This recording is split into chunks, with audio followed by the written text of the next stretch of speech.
Welcome to the Her Story Circle podcast, the podcast that brings you the extraordinary tales of everyday women who are changing the world. I'm your host, Gertrude Mache, and I'd like to acknowledge traditional custodians of the land on which we meet today. I also like to pay my respects to elders, past, present, and emerging. Every week, we dive into the lives, challenges, and triumphs of women from all four corners of the globe. We're here to inspire, enlighten, and connect, sharing stories that uplift and empower. So grab a cup of coffee, settle in, and join us as we explore the incredible journeys of women shaping our future. This is Her Story, where every woman's voice matters. Hello, everybody, and welcome back to the Her Story Circle. This is Gertrude Mache here in beautiful Melbourne, Australia. And today I am graced with the presence of yet another creative woman. Welcome, welcome, welcome to our tribe. Please tell everybody your full name, where you're based, and share your story with us today.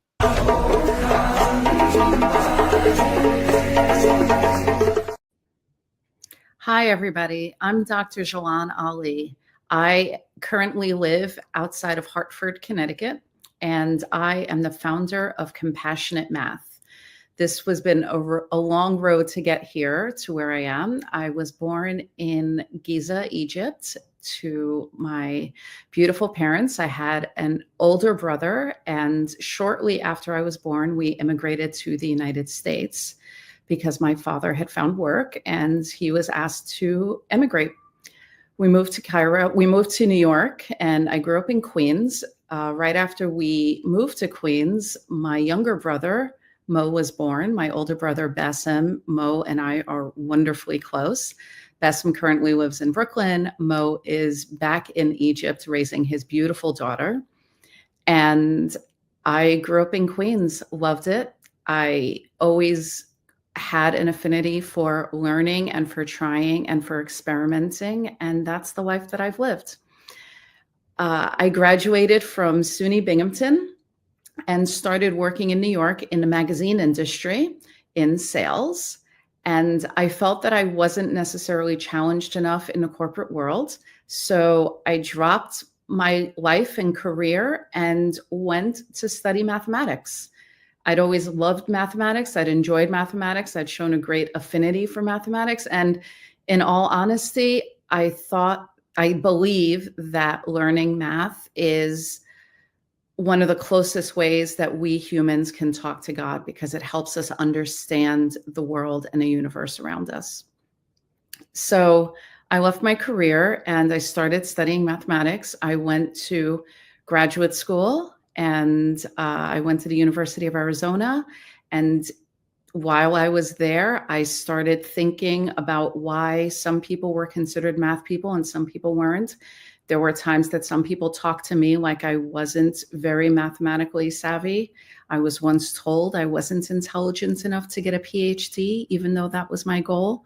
And I wondered, and I struggled. I really, really struggled in graduate school. And I wondered why it was that I was so motivated and I was so entranced with mathematics, but I just couldn't do the work. And I just didn't feel like I was succeeding. Funny enough, so I really wanted to answer that question. And I went to the College of Education. I transferred to the College of Education and learned all about how issues of equity and social justice contribute to students' math learning, how the way mathematics is presented to students prevents them from really engaging in good, interesting, and rigorous mathematics. And I finished my PhD in teaching and teacher education there. While I was writing my dissertation, I met a beautiful, wonderful man, and he saw something in me. Funny enough, I was pretty reluctant when we first met, and he pursued me and showed me that there was some real true power and beauty in the universe. And we got married. We moved to Connecticut so I could fulfill my dream, I became an assistant professor. And I worked with my students, and that wall was there with my students again. On the other side, some of my colleagues, I had some real conflicts with some of my colleagues. And during the pandemic, I resigned my position. It was just around the time that I gave birth to a beautiful, beautiful baby boy. His name is Khalil.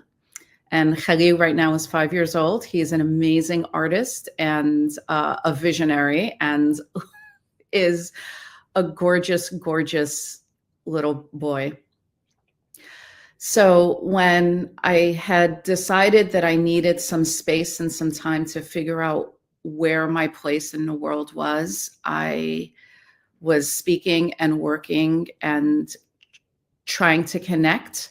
A friend of mine, a wonderful mentor and colleague, she told me that I should probably try to go out and work with teachers and support teachers. She said, you have a really interesting vision and you really need to support teachers.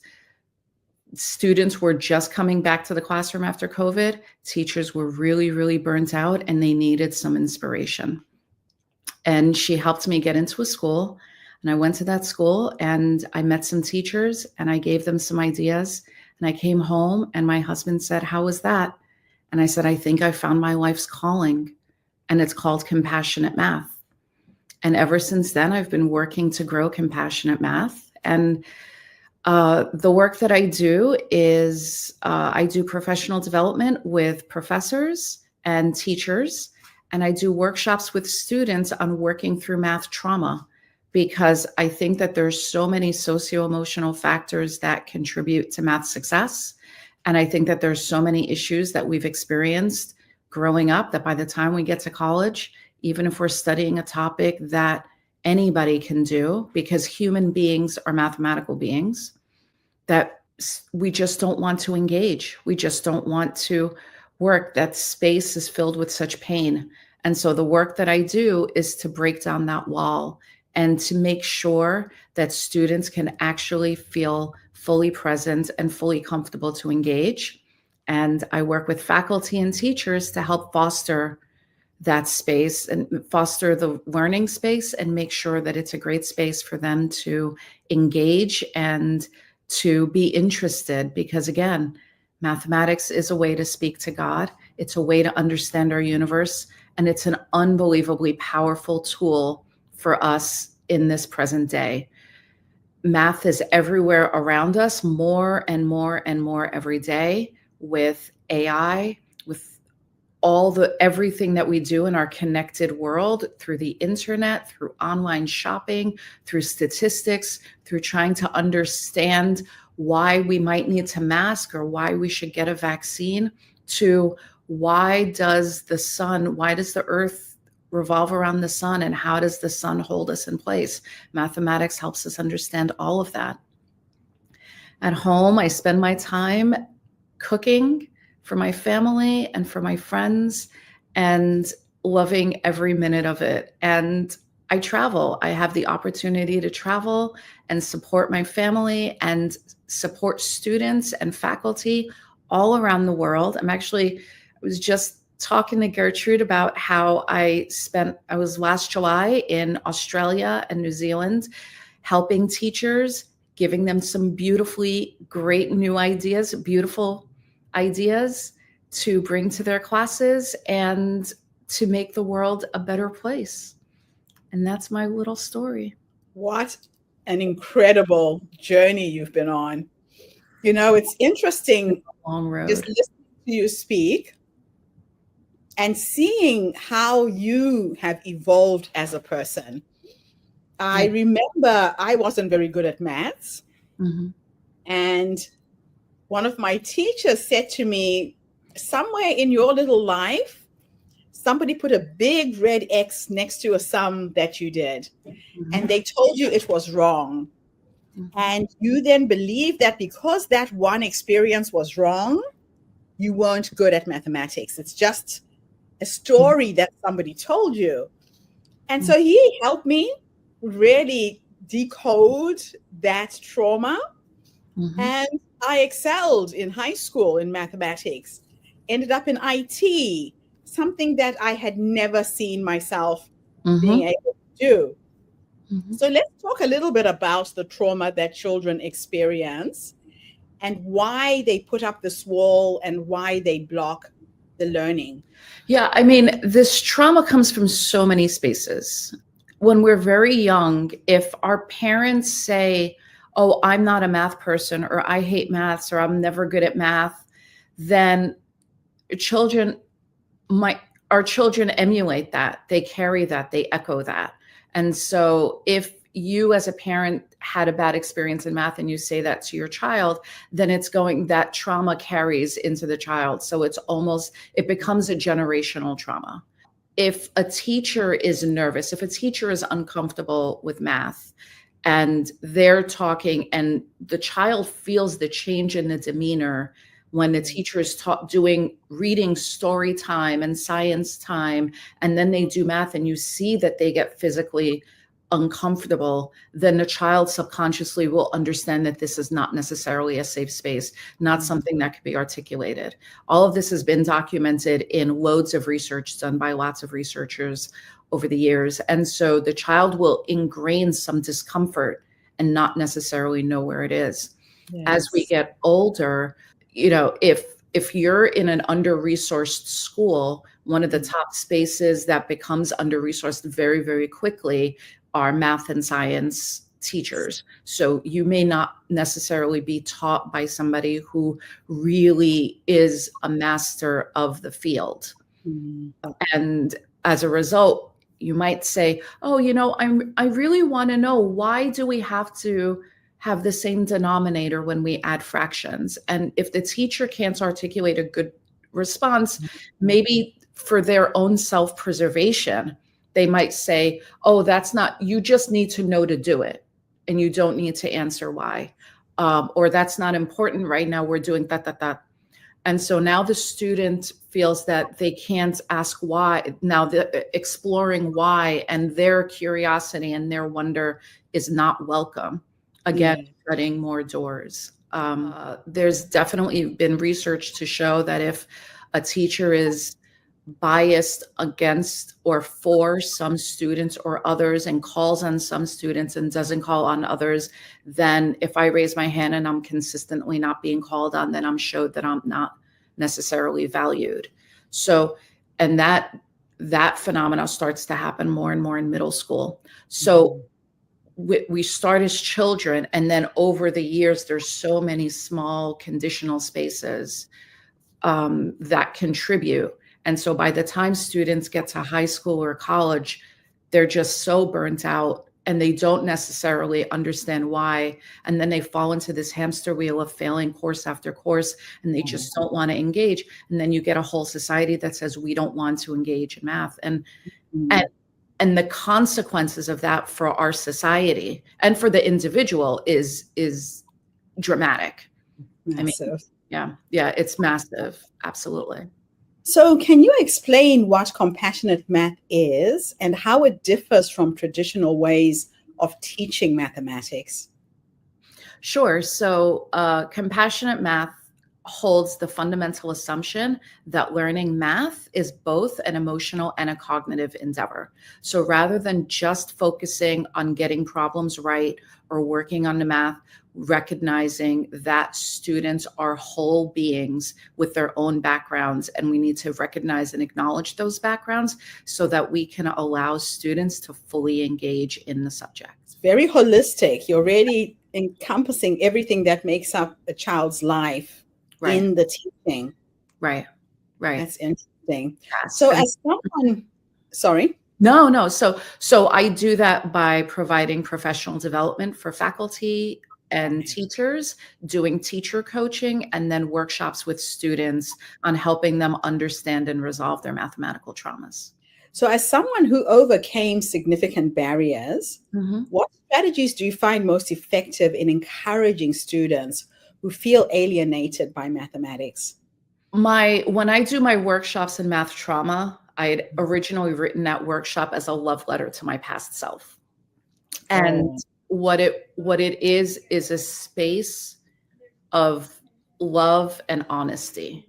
And I approach my students when I talk to them from a position of love and honesty. I will tell them the brutal things that I have heard among other faculty members and the things that have been said and done to me as a student learning mathematics.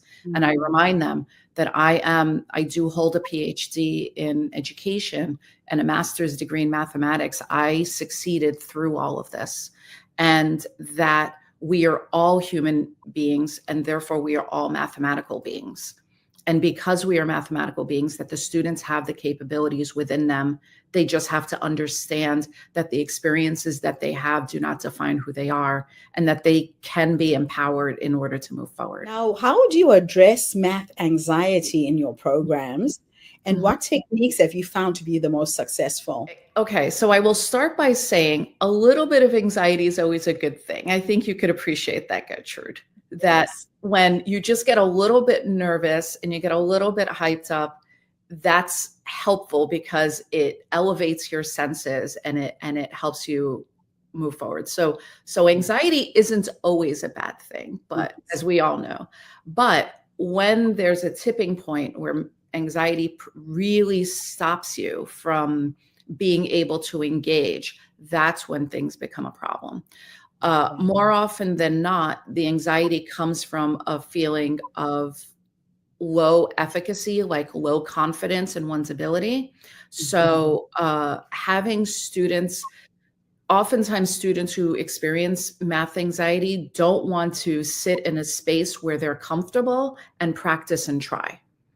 And when you're in a space where you're quiet and you can work on your own, I mean, it's quite ironic to say if you have math anxiety, then do math, but it's almost like exposure therapy. But if you're working in a space where you're comfortable and you're working in a safe space and you allow yourself the opportunity to make mistakes and not berate yourself, then you can take one step forward and another step forward. I actually did a research project with a very small pilot study, and I'm hoping one day to expand it to a larger study to see if this phenomenon holds true. But I gave students meditation headbands so I could measure what was happening. They're like little EEG readers, and it pairs to an app and it teaches you how to meditate. And at the start of our class, we started where we meditated for 5 minutes. And the headbands were really just to collect a little data to make sure that the students were truly like how deep of a meditation they reached, but also B, to help them get feedback to understand that they were, meditating well and calming their brain. And we meditated every day over the course of the semester.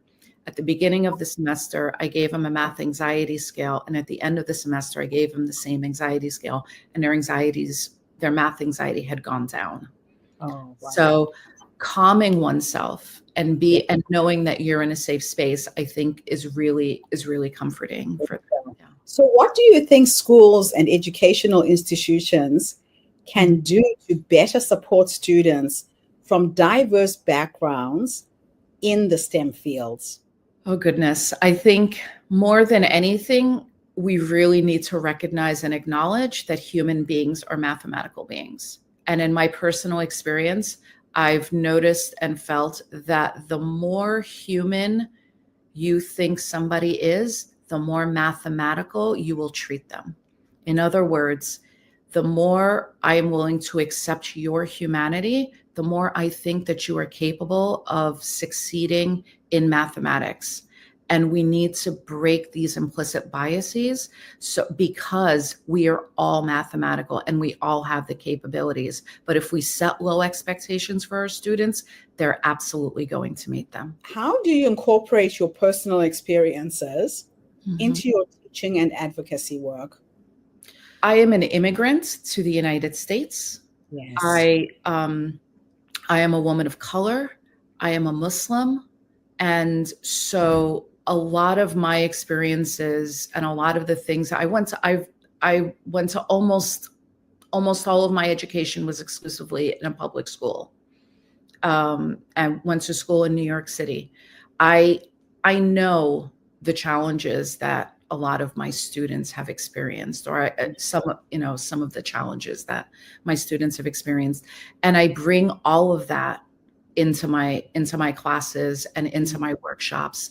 And there was a point where I was the star math student, but there was also the point where I was like the really troubled, challenged math student. And most of my colleagues never really struggled in mathematics. They never had an issue with mathematics. And so it's interesting because there's no empathy, because there's no experience in that space. They don't know why it's so hard. Why can't you just sit and read the definition and be able to write the right answer or work out the answer that you need to? Because that was never an experience that they had.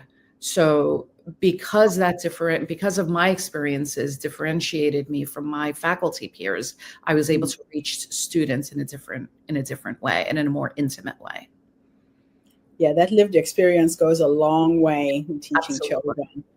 Absolutely. So, could you discuss a particular success story from Compassionate Math that exemplifies the change that you wish to see in the education system? Well, I could actually think of a great story to tell you, although it's not within the educational system. But I had a woman once reach out to me. She was 45, 46. We're in her mid to late 40s. And she contacted me and she said that she was a PhD and she worked in a highly quantitative field. And she worked among a lot of statisticians. Right. But because she had a degree in anthropology and because she was so afraid of mathematics, she was always very reticent to engage with the statisticians and ask them questions and follow up and make sure that they were doing the work that they needed to be doing. And so she reached out to me and she said, my midlife crisis is revolving around learning math. I want to learn math and I want to be comfortable with math. And so we spent some time together. We honestly met for maybe 4 or 5 sessions. And by the 5th session, she was talking about how she felt like this was a little bit of a waste because we were so chatty. And I said, I feel like I'm getting fired. She goes, yeah, because we sat for a few sessions and I really helped her see that she understood the content a lot more than she thought she did, that it was all in her. It didn't take long because we just chatted in a space where she could ask whatever questions and I could help her see connections in the order of operations and in solving equations. We didn't even get to statistics. Oh, wow. And she just said, it was all there. And she totally knew it and understood it. She just never felt comfortable enough to engage. She has two kids, and she started working with them and helping them with their homework more and more, where she used to avoid helping them with their math homework.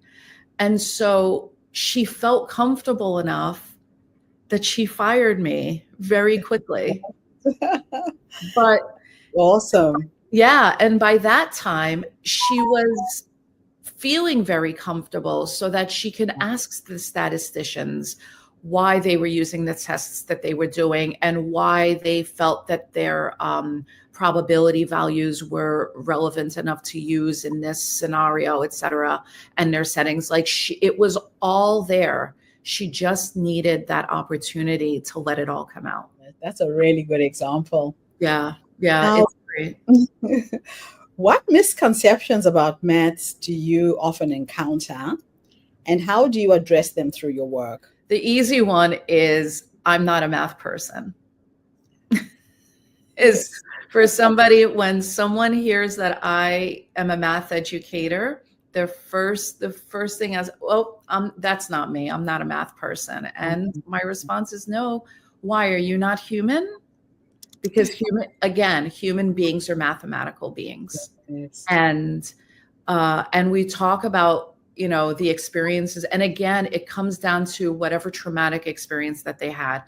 When I was in third and fourth grade and we had to learn the multiplication tables, we had to do speed tests, and I didn't know my times tables, and so I failed, and the teacher yelled at me, and da da da and da da da, or my parents yelled at me that I didn't know my times tables, and I'd get quizzed in the car. And so again, it's taking these experiences and then we define. So the big misconception is that there are math people and there are not math people. Yeah. And on the equity side, we look at our ancient civilizations, our grand civilizations. I mean, as an Egyptian, with the pyramids and the, Abu Simbel and the great statues of Ramses and the calendars that the Mayans created and zero that the Hindus created or invented or discovered, however you want to look at it. You look and you say, well, these people are not mathematical. How would you say that? I mean, Africans gave us mathematics, and throughout history, there are countless examples of wonderful, amazing peoples and societies developing really radical, interesting mathematics, but we're not considered math people. And when there's evidence of this, it's, oh, aliens created the pyramids. Yeah. And, aliens created the pyramids because my people were not capable of doing such a grand monument. So that's how I see that. That's how I see that, that a statement like that. It's, again, undermining the intelligence and the capabilities of people who look like you and me. Yeah. I mean, I'm from Zimbabwe, and the Great Zimbabwe Ruins was built in the most incredible way. Yeah. And same thing, the Europeans came and said, no, this is an alien civilization that built this. And right. It is pretty because nobody who looks like you could possibly do something so beautiful and grand and precise. The precision of these ancient monuments is, I mean, we can't replicate it now. Yeah. And it's mind-blowing. It's mind-blowing. It really is. I have to share with you a video that I found online. Absolutely. By an anthropologist in South Africa who has been documenting the ruins of ancient civilizations in Southern Africa. And with satellite technology, they can actually see the ruins very, very clearly.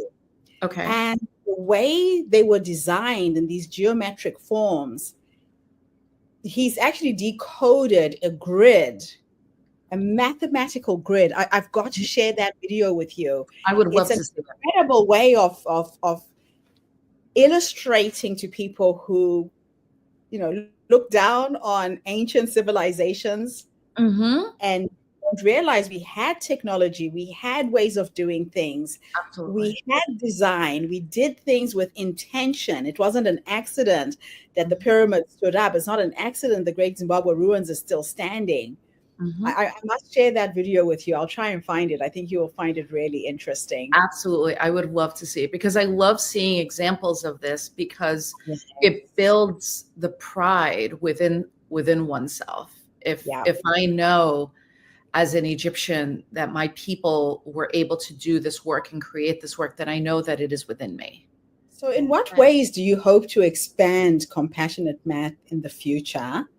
And are there new programs or initiatives that you're planning to launch? Well, I will say I just very recently submitted my dirty first draft for my book. Okay. It is. Awesome. I'm very excited. Yeah. And the book is called Compassionate Math. It is half self-help and half mathematics. So half compassion and half math. And the math that I explore in that book, believe it or not, are the 4 fundamental operations: addition, subtraction, multiplication, and division. It all comes down to that. Funny enough, I think that because those foundations aren't always in place, and in place in a really rich way, then Yes. everything that's built upon it crumbles. And so Yeah. I wrote this book as a way for, in all honesty, college students, adults, parents, teachers, to be able to go back and look at what we think of are very simple, basic ideas, but there's some real profound richness Yeah. just in those four spaces. Oh, And I if you love it. become comfortable here, then it's easy to move forward in other spaces, because um, Yes. algebra is honestly, it's just abstract mathematics. It's just saying some numbers don't matter, or we don't know some numbers, or we don't even care about what some of these numbers are. We just want to look at the bigger phenomena. But it's Oh, still arithmetic. It's abstract arithmetic. School, basic school basic school algebra that we use in until we get to like higher order spaces. But even in higher order mathematics, you learn a new, you get a new tool in your toolbox, and the first few questions you learn, believe it or not, is, can we add, subtract, multiply, and divide this thing? yes. It all comes down to these basics. So that's the book. I'm also hoping to develop my math trauma workshop into an online course, because I think this is an opportunity for it to be open to anybody who would like to take it. So those are my few short-term and very modest but extremely ambitious goals. Oh, I love it. Yeah. We're going to end our interview with two interesting questions. It's going to be a bit of a time experiment. Okay. I believe time is an illusion. Time doesn't really exist. Okay. That your past, your present, your future exist in the same timeline. Okay. So I'm going to teleport you first into the past. And we are going to go and meet the younger you, that young woman who wanted and had a passion for mathematics, struggled with it, was trying to find her way.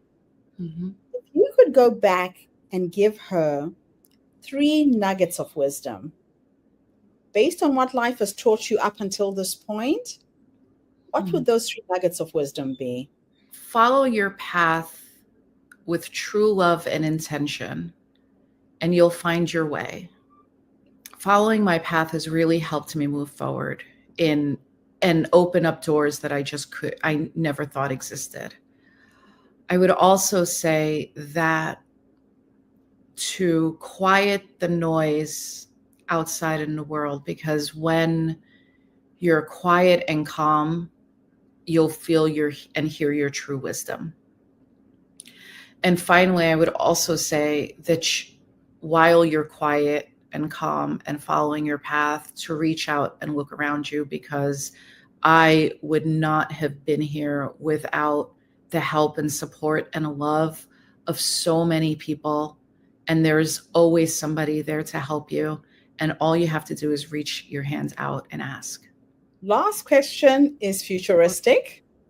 Okay. This time I'll teleport you into the future. Okay. And we are going to go and sit with a 90-year-old you.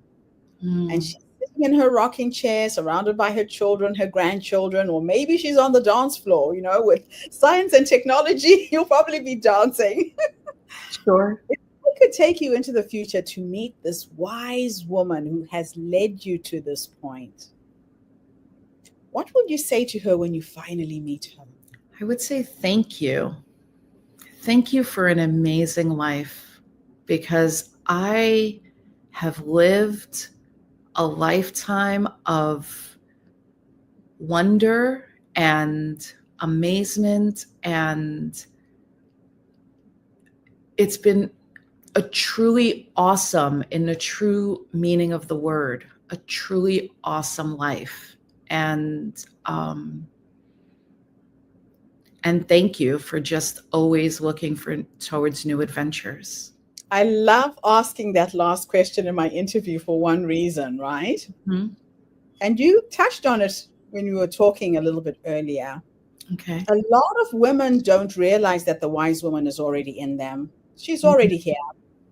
Mm-hmm. She's that quiet voice that tells you to go left, go right, say yes, say no, take an opportunity, even if you don't know how. Right. But we always go outside of ourselves to find the answers instead of, as you said, going within.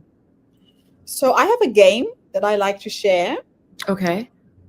I play with the energy of who I am becoming.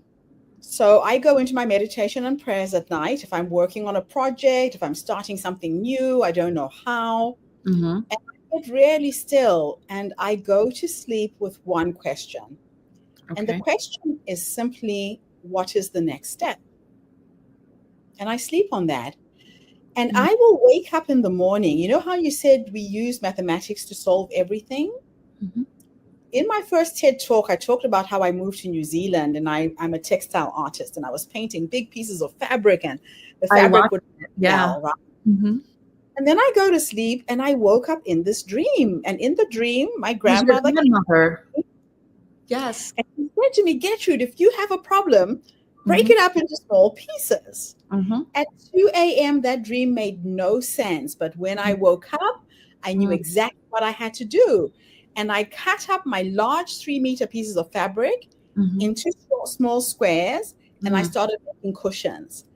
And I made 1,000 cushions and was able to sell 1,000 cushions in 3 months and start my first business. Mm-hmm. But it turned into a principle that I apply to everything I do in business now.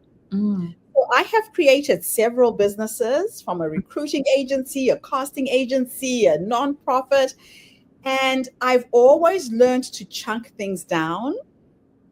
I am excellent at building and selling databases. Mm-hmm. It goes back to that same principle of breaking a problem down to its smallest possible denominator. And Yeah. I love to share this with women because you are born with everything you need to achieve everything you desire in life. Mm-hmm. That urge that you have in you means you were born with a knowing on how to do it. Yeah. Yeah, absolutely. And sometimes we just need to be still and quiet enough to hear that voice. Yes. Yes, Yes. absolutely. Absolutely. So thank you for being an example of this. Everything you've done is an exact example of what I try and teach and share. And now you're teaching more people to do the same thing. So when you say thank you to your future self, imagine how many children's lives you're changing with this work. Yeah. Millions of people. It's a generational curse that you are breaking, because you mentioned that if your parents say, I'm not good at maths, the child believes it. It's generational. Mm-hmm. So you're not only healing the past, you're healing the future as well. Gertrude, you honor me. Thank you.